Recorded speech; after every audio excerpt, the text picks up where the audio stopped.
Hello, everyone. Welcome to the Center for Spiritual Living, Victoria. My name is Carrie Hunter, and I'm the spiritual director of the center. And it's a pleasure to have you here with me at this moment, whenever you happen to be watching. The title of my talk today is May the Force Be With You. It's not an unfamiliar title, I know, and I'm sure that absolutely everybody can relate to it. Well, I want to really talk about the concept of the film as George Lucas revealed it. Many years ago, on the front page of the New York Times, there was a photograph of George Lucas, front page. And he was standing in front of his bookcase at home. And of all of the many books that were there was one that really stood out in the photograph that was sort of right next to his head. And it was the Science of Mind textbook. And it was a number of years later that he ran into David Walker, who was the president of Science of Mind at that time. And David Walker had seen that photograph, excuse me, and he asked George Lucas if he had actually read the textbook. And George Lucas kind of winked at him and said, "Well, where do you think I got the Force?" And so they engaged in conversation about this for a while, and he explained that in the 60s, after kind of a cultural revolution, he sensed that children especially were in need of knowing God. And so that's how Star Wars was born. He decided that he was going to create something that children would be mesmerized by, that they would absolutely love, be a walloping adventure. And at the same time, they would get a good concept of God in it. And he said there were a lot of little kids who asked their mom and dad if the Force was the same thing as God. Now, I don't really know about that. I don't know how accurately that was reported. Because when I think about it, I don't think that most little children who are watching a movie, unless they're incredibly enlightened, would ask that question. I think they would be rooting for the Force. They would be understanding there was a difference between good and evil and right and wrong. And that Star Wars really exemplified that in a major way. And George Lucas said that really that was his intention, to really exhibit to children the difference between right and wrong. And he said it works a lot better in a movie like Star Wars than it works in telling Bible stories to kids. And he probably is very accurate there, because children want to be entertained. Adults want to be entertained as well, for goodness sake. But Star Wars has become epic. I mean, he made the first three, and then he did three others that were a prequel to that, and then comes another one. And he's prolific with his production. And he's a very spiritual man. He grew up in a Methodist church, and but he also studied Buddhism. He studied other religions, and it reminded me a lot of Ernest Holmes when I was finding out more about George Lucas and the way that he thought and what his belief systems were. You know, Ernest Holmes studied world religions and then came up with a synthesis of basically what was the fundamental truth about each one of them. And it's that we are all one. And so, you know, David Walker asked George Lucas, so what is the God in Star Wars? What is the God that you believe in? What is the God that you're trying to teach to these children? And he said, it is the force within. It's this energetic field that is within each and every one of us. And he said, Star Wars is a religious story. I don't think I even looked at it as a religious story back in the day, but I certainly understood what the Force was. And I think that it's amazing to look at that film, but also as other films, because the very best films, the very best scripts have a spiritual message to them, a metaphysical message to them. And we don't often look for those, and we don't always see them, that's for sure. I have a friend who's a psychologist. His name is Jonathan Young, Jungian psychologist. And he has made a living going around the world talking about fairy tales and the spirituality in fairy tales. But also, I used to book him into Vancouver to speak. And I also booked him into Simon Fraser University to the screenwriters department, because Jonathan could take a script and take it apart. And as he would take the script apart for the writer who was in the class, he could always tell him what was wrong with it, because one of the major archetypal figures would be missing. And he said, you have to have them all for a story to work. And so if you've studied Joseph Campbell at all, and The Power of Myth, if you've studied the archetypal forms, then you will really understand how you can find all of these in movies and in books and so on, in the most successful ones, in the ones that are the best written. And so faith for some is kind of hard. It's a bit of a stretch, but in Science of Mind, we really understand that God is not external from us, that God is this force within us, this powerful spirit within. And, when we, in past years, when people would say, may God be with you, it's the same as may the force be with you, which is the title of my talk today. And one of the most interesting parts of the film, as I remember the first one, which is now decades ago, was when Yoda and Luke Skywalker were at the swamp. And Yoda was teaching Luke how to use his power. And there was this huge spaceship that was that had sunk into the swamp. And he instructed Luke to lift the spaceship out of the swamp using the power within, the force within. And Luke eventually said, well, I'll try. And Yoda said, we don't try, we do. And those words just, at that time, just struck me. I had goosebumps all over my body when I heard them, because it's so true. We don't just try, we do it. We make up our minds and we do it. And Dr. Holmes talks about this invisible power, this invisible force, of course, in all of his books, in all of his writings, in all of his teachings. And he said, believing for some people is hard, but what we have to understand is, to look at nature as such a great example. And he said, if you think about a beautiful tree that's covered with blossoms, and certainly this time of year we can do that.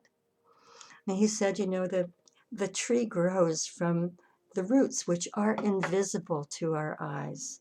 We only see the trunk and the branches and the blossoms and eventually the leaves. We don't see the roots underneath. And he said the tree just grows. It just does, because there is that universal force within. It just knows what to do. It doesn't question it. And he says something that I just love. He said, if it had the power to reason the way that we do, it would die. It would be second guessing itself. And I've often said, the cherry tree doesn't mourn its blossoms and wonder if it will ever bloom again. The force of nature is such that it happens. And that same force is within each one of us. The difference is that we have this intellect that often gets in the way. And it's not intentional. Dr. Holmes says, that through our ignorance or sometimes through laziness, we just ignore it. But the thing is, we don't ignore it intentionally. But he said, we all want to have a wonderful life. We all want to have a good life. And he said, in order to do that, we really must have faith. And we have to use this power within us. He said, if we look at ourselves as having 100% of the power within, which we all have, each and every one of us, no one has more than anyone else or less than anyone else. He said, we only use about 10% of it. And so the question is, how much of the force are we putting to use in our lives? And he said, God needs us. Think about that. God needs you. What does that mean? It means that this infinite power, this intelligence, this creative force that is invisible expresses itself through us. How we behave, the choices we make, what we do with the power is the way that we express God. And, sometimes I think I might be pretty pathetic the way that I express it. And at other times I know that I'm working at full steam and I can feel that force really going. But doing it sometimes is just trying. You know, it's about doing. The way Yoda said it, it's about doing. God needs us to do it with complete faith, complete belief. God works in us in the same way that it works in the tree, except that we can get in the way. And so it's all about this miracle of life. He says, he said, just think about it. And this, Dr. Holmes, in some of his books, other than the textbook, is quite humorous and writes in a way that I wouldn't expect him to. And he said, imagine, that you eat a ham sandwich and you have a salad with it, cup of coffee, and a piece of pie. And he said, so, you eat it, your body digests it. You don't see the digestion happening. You might feel it sometimes, but you don't see it happening. And he said, just think about it. He said, that sandwich, that salad, that pie, that coffee turns into flesh and blood and hair and fingernails. It expresses as us. And yet we don't stop to think about that. We know that certain foods really nurture us more than others, but we don't stop to think about everything that we eat as creating flesh and blood, and that it is growing our hair and growing our fingernails. We don't stop to think about it. Hair growth is natural to us. Fingernail growth is natural to us. We don't stop to think that there is this force at work, this universal power. And so he said, think about these things. As humans, we short circuit ourselves. We short circuit this power. We think we can get ahead of it with using our brains instead of using the force. And he said, let's change right here and right now. And he said, let us understand that we are drawing upon these invisible roots, the roots of God, for everything that we're doing in our lives. And so why wouldn't we grow a wonderful life, an exciting life, one that has everything in it that our hearts desire, rather than just lamely limping along and, thinking about it now and then and allowing things to just happen randomly in our lives. As humans, we have the power to use this force consciously and to really make a big difference in our lives, but not only in our own lives, but in the world. And God knows we need that right here and right now.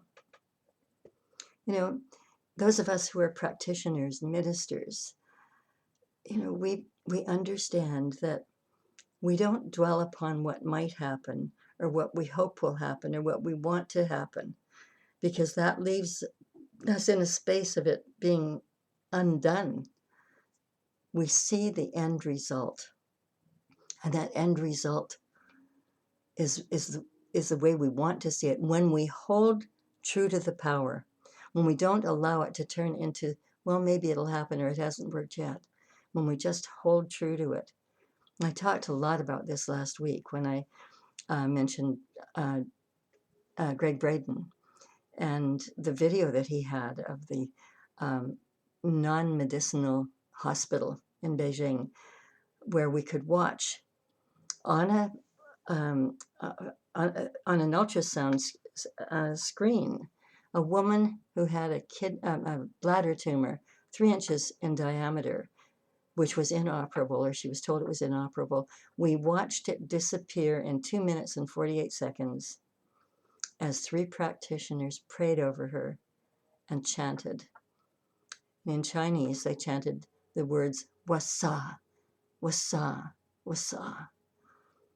And the power in that, the power that came through them, in, as, and through them, as scripture says, it's not I, but the Father who doeth the works. It's the power within us that does the work. It's not us personally, but we can consciously use it. And those practitioners consciously used it. And we saw this tumor disappear on the screen. It is the most amazing thing. And it is so powerful.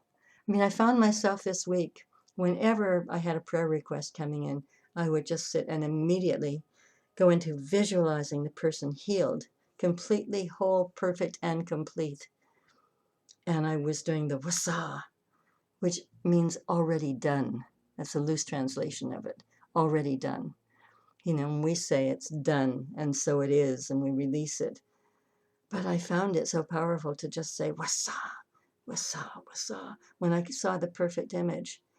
And I found that my heart got into it, and my whole body was just overheated from it. It was a remarkable experience. The thing is, as practitioners and ministers, we are taught to see the end result.